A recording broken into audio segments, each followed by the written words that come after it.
तर राहुल गांधीची आली होती त्या संदर्भात मोठा प्रतिसाद मिळाला. काय वाटतं, लोकसभेच्या निवडणुका लागलेल्या आहेत, मणिपूर ते राहुल गांधी मुंबईपर्यंत आले, मात्र अजूनपर्यंत मोदी मणिपूरमध्ये गेले नाही, मात्र महाराष्ट्रात नेहमी येतात. या देशाची जनता हे विसरणार नाही की राहुल गांधी मणिपूरमध्ये जाऊ शकले.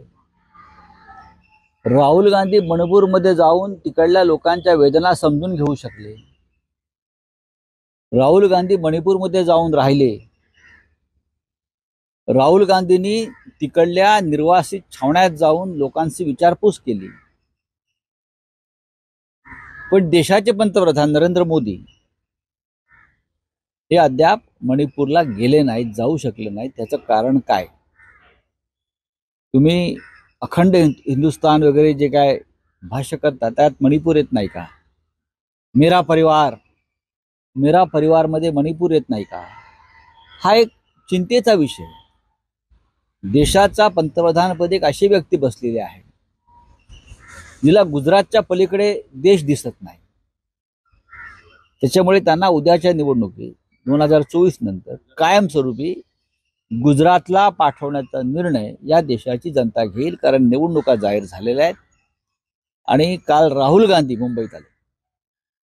राहुल गांधीची यात्रा संपली धारावीत, कष्टकऱ्यांच्या गोरगरिबांच्या भागात.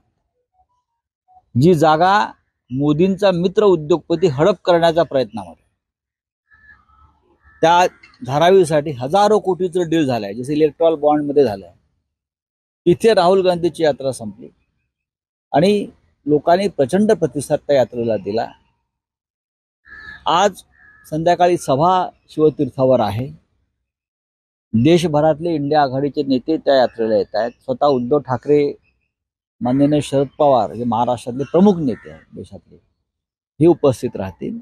त्याच्यामुळे आम्ही पूर्ण आशावादी आहोत की जे मणिपूरला गेले नाहीत, जे काश्मीरी पंडितांची वेदना समजून घ्यायला गेले नाहीत, ते ह्या वेळेला कायमचे गुजरातला जाऊन एखाद्या आश्रमात बसतील. सर, हिंदी में जानना बताइए सर, जिस तरह से राहुल गांधी की यात्रा आपने कहा कि कंक्लूड